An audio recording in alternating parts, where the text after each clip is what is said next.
welcome to my channel. Sorry, I am in my closet.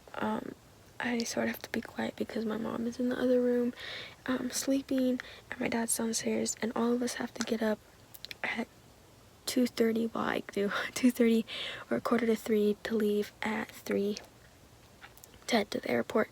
I will be videoing this whole week and next week because I am going to Detroit next week, and this week I'm going to Atlanta, so it's going to be really cool. There's going to be different things, different people to meet. So yeah, so I'll get back to you in the morning. Good morning, guys. So I did not get that much sleep last night, fortunately. I was talking to my friends, which was interesting, but I'm going to do a time lapse and see you guys at the airport.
Maccabi.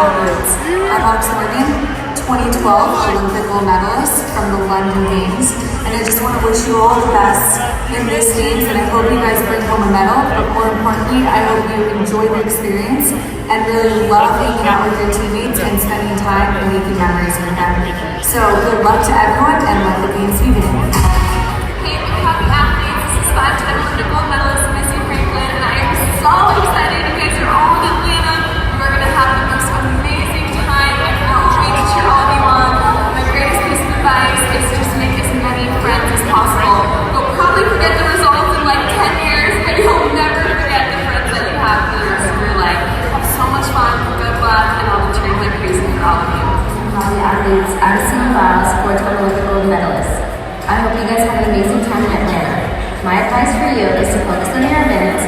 cherish this once-in-a-lifetime experience. You guys will make new friends and memories that will last a lifetime. Enjoy the Southern hospitality. Cheers.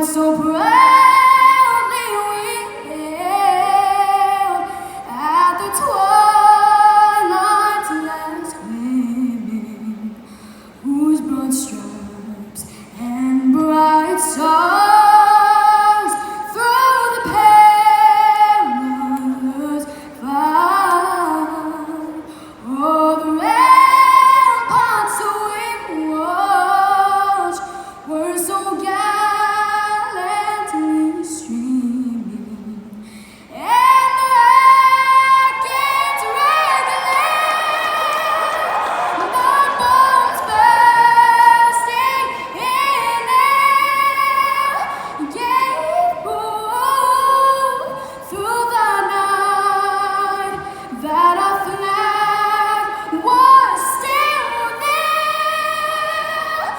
Oh, say, does that star-spangled banner wave?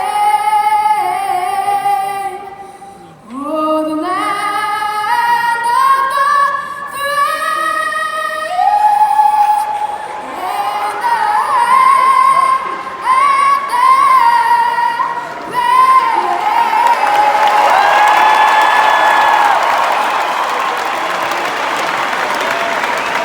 free and the Olympic bronze medalist in figure skating, Adam Rippon.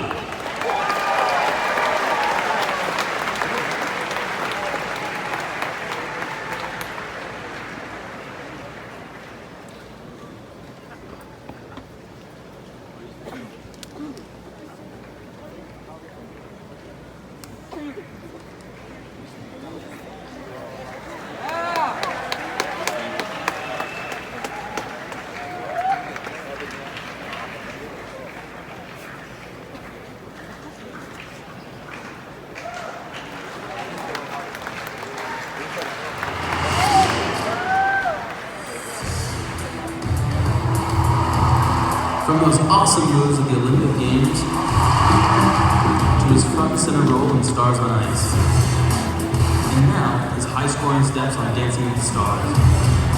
He is America's sweetheart who won our hearts at the Olympics, and he's the current Dancing with the Stars champ. Please bring out Adam Rippon.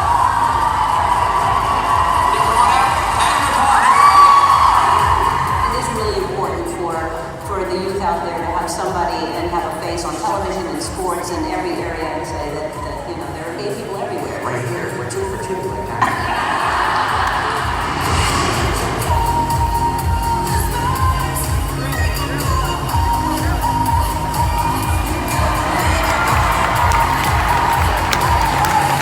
Hey everybody, how are you? Okay, and for a second before the sizzle reel started, it looked at, oh wait, there we go. It felt a little like maybe I had stage fright and didn't want to come out, but I'm here, so don't worry. But I just want to thank you all for being here today. This is such an exciting event to be a part of. I'm super excited to be here. And I want to tell you a little bit about my story. Growing up, I was a super shy kid. And I loved playing sports. I remember when I was young, I played baseball, and I wasn't very good. I know there's some baseball people out here. So when I played baseball, it was probably a lot different than the way you played. I struck out every single time, and I remember once I got hit by a pitch, and I learned that you will never strike out if you get hit by a pitch, so that was my go-to move on the baseball field. You cry a little, you get a base, everybody's happy, it was fine. And then I played tennis for a bit, and then I realized the only reason I like playing tennis, there we go, tennis. Also, probably a little different than the way you play. My only motivation was getting a red Gatorade at the end. So, I was really obviously destined for sports greatness from an early age, as you can tell from my athletic style. But I did find skating, and skating was the thing that I fell in love with. It was the one thing I thought about all the time. It was, let's hear it for skating too, why not? But skating was the thing, it was my first passion. It was the first thing that I wanted to do all the time. I didn't want to do anything else. And of course I had dreams of going to the Olympic Games and representing my family and my country. And in 2010, it was my first opportunity to make the Olympic Games. And I didn't, I was an alternate. So I spent 4 years training, doing everything that I could, and 4 years later, I didn't make the team again. And in 2014, it felt like the last opportunity that I would have to be an Olympian. At 24 in figure skating, it's old. And at 28, it almost seemed unrealistic that I would make the Olympic team for the first time. The only time it's ever been done was in the 1920s, and that felt like a really long time ago. So I was like, why is it gonna happen now? In those moments, I felt my lowest. I felt like a loser. I mean, I was still really pretty, but I felt like a loser. But in those moments of feeling at rock bottom, I took risks and challenged myself in ways that I didn't before. Because I felt like I had nothing to lose. And when you have nothing to lose, you only have something to gain. In those moments, I trained harder than I ever trained before. I used to be so worried about what other people thought of me and who they thought I was. And when I started to realize that none of that mattered at all, is when I really felt free. I felt in control of what I was doing. And not only did I feel in control, I was my best when I was just myself. I think it's so important that we live in that mindset that we have nothing to lose, because truly we never have anything to lose. We only have something to gain. It's so important that in life we remain a student and we never stop learning, because when we stop learning, we stop growing. I wanted to be the role model that I didn't have growing up, so that's the way I acted. And I acted that way for 4 years, and I finally made the Olympic team at 28. But all of the experiences, all of the experiences that I went through, all the ups and downs prepared me for that moment. Everything I went through. When I moved to California to train with the coach that I trained with who I went to the Olympics, I moved to California and I opened a bank account at Bank of America with $20, and it was all I had. And I remember thinking that I don't have anything to lose, so I'm just gonna go for it. And I remember that moment because in that moment is when I was my most powerful and when I just went for my dreams. I was afraid that sometimes in my competitions that I wasn't the best, and that held me back because I was afraid that maybe people would judge me for not being the best in the event, or I would let people down by not winning. But I realized that there is a huge difference in being a winner and a champion. Being a winner is circumstantial. Being a winner, you can have the best day of your life on the day of the competition, or you can have a bad day, or you can have awful diarrhea the day of the competition and not do well. Anything can happen. But being a champion is being your best.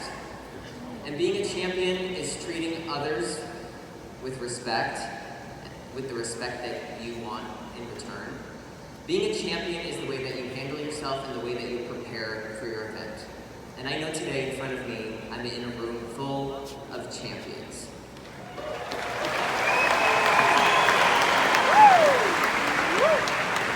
Long after this incredible event is over, you guys will leave here with so many memories.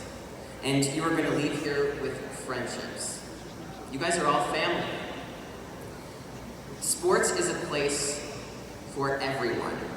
It's a place where everyone should feel home, and it's a place where we celebrate the success of everyone here. You should enjoy every second that you're here, because this is an incredible opportunity and an incredible event. Thank you guys so much for listening to me. I'm so happy to be a part of this. Now I want to ask the athletes, coaches, and spectators to please rise and listen to the oath.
Look!